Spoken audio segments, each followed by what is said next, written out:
65 million years ago, the dinosaurs ruled the Earth. Then, the forces of space decided to kill them all with a big rock. The dead plants and animals were buried after thousands of years by sediments.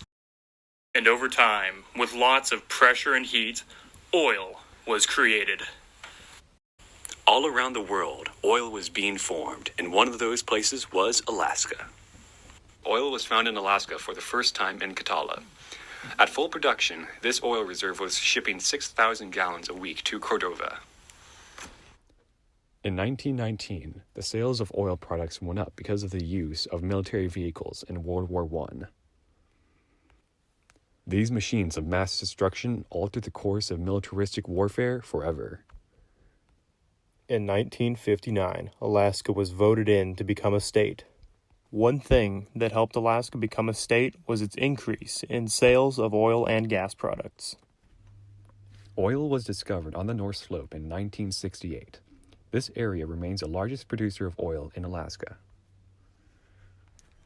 In 1969, the plans to build the pipeline were created, but it wasn't until 1974 when the construction of Alaska Pipeline finally begins.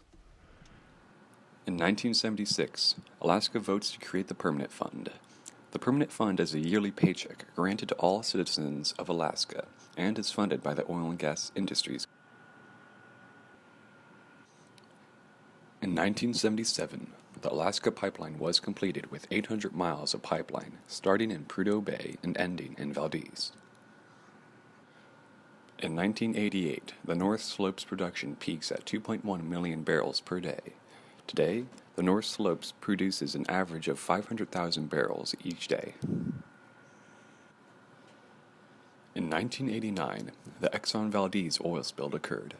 This disaster spilled 11 million gallons of oil into Prince William Sound and polluted an area of 13,000 square miles. The oil is still not entirely cleaned up after 31 years. Although the oil businesses have been on a slow decline in the last few years, the oil industries believe that there will soon be a sudden increase in income for the businesses.